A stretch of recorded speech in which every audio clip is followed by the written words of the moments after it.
So my coach, which I kind of spoke about already, just had a different philosophy in coaching. He was very open to me doing anything when I trained. He's like, go play soccer, go do other sports. I don't care. The only rule we have at our gym is you cannot ski. So you could literally go do anything. You just can't ski. So I listened. And as soon as I retired the first time after the 2008 Olympics, I said, you know what I'm going to go do? I'm going to go to ski. And I fell in love with it. Skied for 2 years. It was a very cliche story, dumb story, but last day, last run, easiest run. Of course. Took a bad fall, tore everything. Yep. And I remember sitting on the side of the hill, yard sailed, and with my skis everywhere. And I knew something was bad. I knew I had done something to my leg. The very first thought I had was, what if I can never do gymnastics again? And up until that moment, I thought I was done with gymnastics. I hadn't stepped foot back into a gym in almost 2 years since I retired from Beijing. But I thought that was interesting that was my first thought. Yeah. And it kind of sparked this, like, maybe I'm not done. So I walked back into my gym a week later and I said, Coach, I want to come back.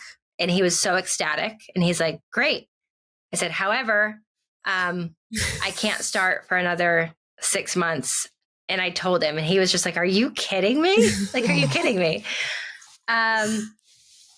And very long story short, I loved it for a while. I loved being back. I rehabbed my body. I rehabbed my knee. I got all the way back into elite competition shape. I made it back to Pan American Games.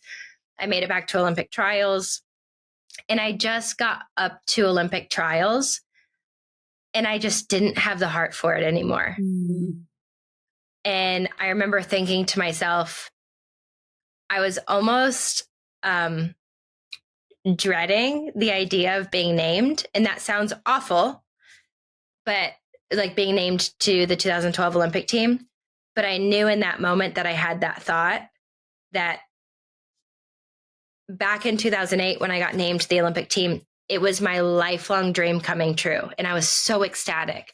And I remember thinking, if I'm dreading being named to this team, I'm taking a spot away from a girl whose lifelong dream is about to come true. And not to say that I would have even made the team, but my heart was just out of it. And so I ended up retiring, and it was like a week before Olympic trials, and I just felt free. And I think I needed that comeback to a certain extent to reassure myself that, yeah, I am finished here, and it's time to fully transition out of professional athletics and go be a real adult in life, which is daunting. Sounds like a very redefining moment, Shawn. Yeah. Another one, right? It was. And then the cherry on top there was I ended up going to London, not to compete, but to work and commentate for Yahoo Sports. Yahoo Sports sent me on this very weird and different event coverage day where I went to cover cycling, like Lance Armstrong cycling. I met a USA athlete who's a track cyclist. His name is Guy East. He was assigned to teach me about cycling while I watched it and covered it for Yahoo Sports. And he's now my brother-in-law. He set me up on a blind date with his brother. Oh my gosh. Wow. I thought your husband like slid you a DM, or was that because you met his brother? Because of that. So we're sitting, he's teaching me about cycling. And he's like, after we're like leaving, he's like, if you take anything away from our conversation, he's like, you should meet my younger brother. I was like, whatever. That's so good. So, I love that. Yeah. It's so wild to hear. The part that stood out the most to me is like, you win, you retired, you go on this tour, and then you get hurt. And not only do you get hurt, but you tear up your entire knee, you tear your hamstring, you blow out your entire leg. Yeah. And at that moment on the hill, you realize, wait, I want to make a comeback? Yeah.